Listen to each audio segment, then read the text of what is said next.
G'day viewers, welcome to another super helpful, super cool repair video from the Goat Shed, located in Newcastle, New South Wales, Australia.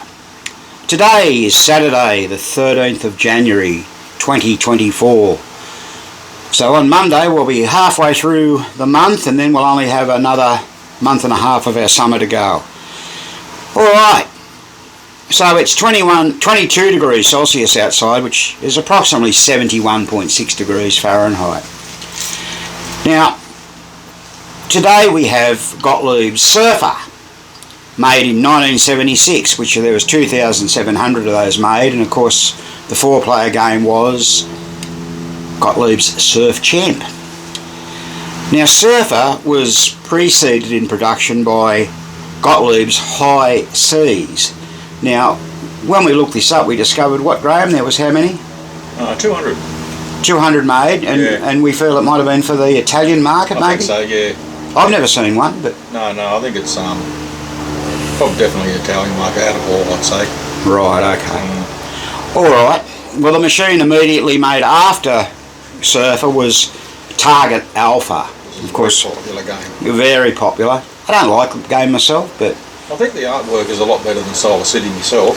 I'd agree with that. Yeah, even though probably even though they're the same game basically, I think Solar City was a lot more popular, but Target Alpha was, in my opinion, a very pretty game. I actually restored one years ago, basically acquired back in the late 80s for very, very cheap. Righto. Alright, so we have this Surfer here. It was brought in just a few days ago. Now, it's clearly been worked on at some stage of the game, and it's really unusual. When it came in, there was one of our friends was here visiting, and we told him we had one coming in, and we told him a little bit about the background. He said, I reckon that was my machine. And it was. It turned out this guy owned the machine about 15, 16 years ago, and he sold it to a chap who then on-sold it to someone in northern New South Wales. Then that person had finished with it and sold it to their brother, so it's ended up back here in Newcastle. So it's done a bit of a round trip. Well, it could have been here years ago, actually. You never know. Okay, well, it's before my time anyway. Yeah, we've had a lot of surf champs. Oh, surf champs. Yeah, the whole lot of them. Very popular. Alright, so what happened was this guy rang up Graham, because the guy that his sister bought it off must have got the number off this guy, we guess. And we're so famous, everyone knows Graham. Yeah, Spanky, man. Spanky, yeah, that's him. So what happened was, we tried to help the guy on the phone, because he was telling us the ball wouldn't kick out, and nothing was happening, and the flippers wouldn't work, and all sorts of weird and wonderful things. So after a while, Graham got him to spin the score motor, and it started. And the guy thought that was wonderful.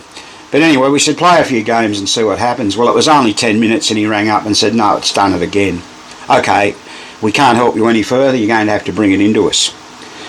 So, we've got Spanky standing over there, having a little look, and what Spanky found was that the score motor itself, and we'll just get rid of Spanky there for the minute and turn that score motor around and illustrate what was happening. The score motor was stopping short, so it wasn't getting back into the notch. It's in the notch now. Stop it short for him, Grunt. There you go, 120 degree, and bang, the dog, which you can see the black dog there, isn't falling into the cam. It needs to come round that little touch more to fall in. And you notice the switches all moved. Did everyone see that? Let's just do that once more. It stops short. All those switches on stack 1C are normally closed, except the very back one. Now you watch. See that? So that's why it wouldn't work, because those switches that have got to be normally closed were not. Now what we found, you can see he's pointing to motor switch 1C there, and you can see that switch looks a bit shiny. That switch was gapped quite widely apart, so we adjusted that, but as we were adjusting it, what we noticed was the switch dog carrier, which is this silver bit here, was actually bent. Now you see this a bit, right? And what that does, it was sort of bent away from the cam edge, so it was to the left of the, toward where the switches are. We took the carrier out, put it in a vise and straightened it up. But when we had it out, what we noticed was that the actual dog itself, and this is the switch dog, was reasonably badly worn. Here it is. See the wear? I've got to get that in focus. See the wear on that, people? There it is. That's shining at us. It's a bit hard, I know, but that's worn. Yeah, you don't... So we changed that. Why muck around? Let's change it while we've got it here. So now the score motor runs properly. So we'll turn the game on.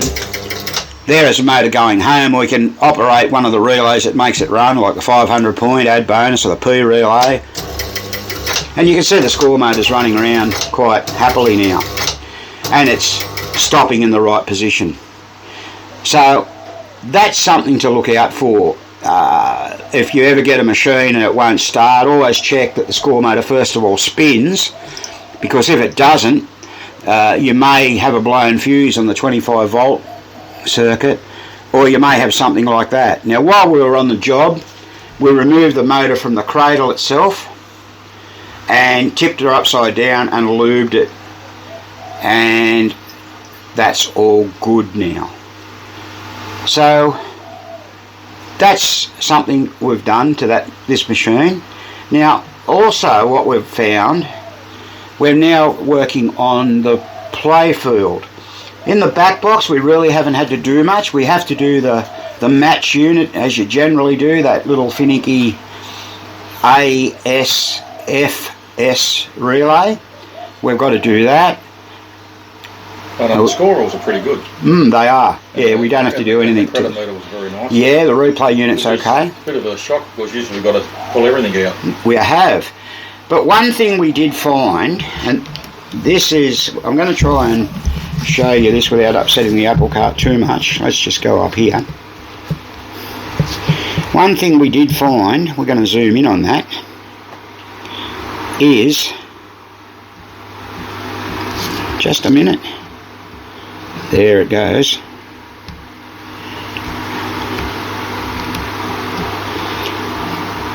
I'm going to point out to you a gap.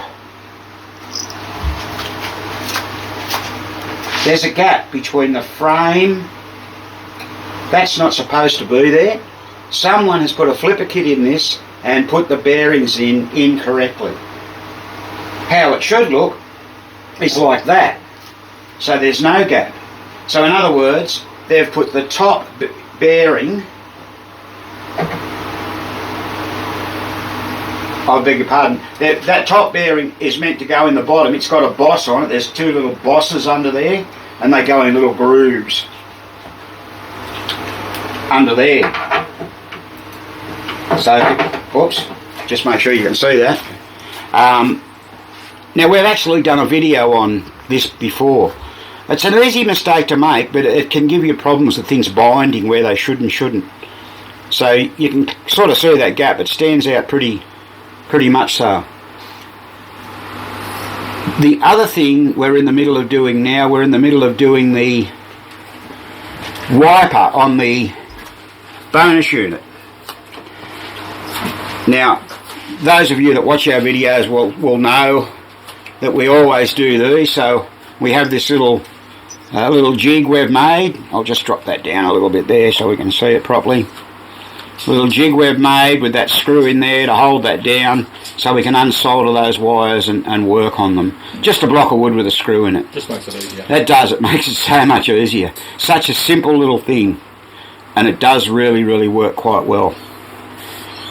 So anyone that does that, or has to do one of them, just bear that in mind. That's something to look out for.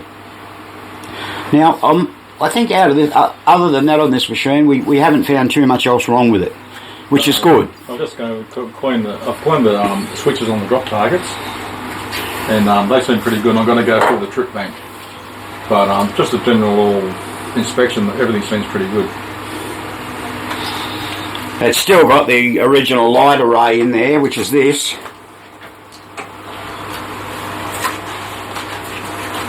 So we'll have to check that out. We often get rid of those and replace them with individual bulbs, but we won't be doing that if it's all okay. we'll just solder the wire to the bud if it's necessary, if we've got a bad one. And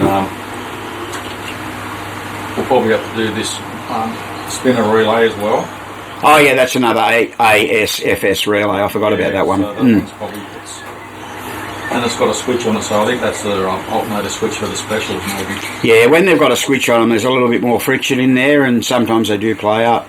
So the thing that Graham was doing here a minute ago, he was looking for any friction here. Yeah, you can see it was binding. They bind, that's not too bad. The other one we're interested in is the slingshots, and also this is a matter of pulling them apart and changing the coil sleeve, and maybe cleaning out the pivots. Get a bit grungy with stuff. And especially check the scoring switches here. A lot of people miss this switch, they don't realise what it's for. That's correct. A lot of people think that the scoring switches are the switches. These switches. Behind the rubber. They're not, they fire the slingshot. A lot of people think that if they're not touching, you won't get any score in it. This is where the score is. And if you've got a stuck coil somewhere, a lot of people miss this. They don't realise that the switch is there, and a lot of times that's the problem. So you've got to be careful of that. Yeah, and the other one we pay attention to is the trip bank up the back there. Yep. We have make sure we look at the coil plunger on that and swing her up and have a good look at everything. And while you're there, it's easy to change these globes while you've got the trip bank up. Just let's have a quick look. And also check out the top rollover switches, because they're a lot easier to work out when the trip bank's out the way. That's true, they are. Alright, so we'll just have a very quick look at this Magnetron that came in. So we had a Magnetron come in yesterday. It's got a bit of a story with and it. There's a bit of a story to tell you with that. So let's have a very quick look at that. So there's the head box of Magnetron. Now, what do you notice about that straight away? It looks like someone was trying to make a see-through pinball machine, doesn't it? Because the white's all gone between the score reels on all four players. Our only thoughts on that is that the paint's been flaking off and someone said, oh, well, we'll get rid of it.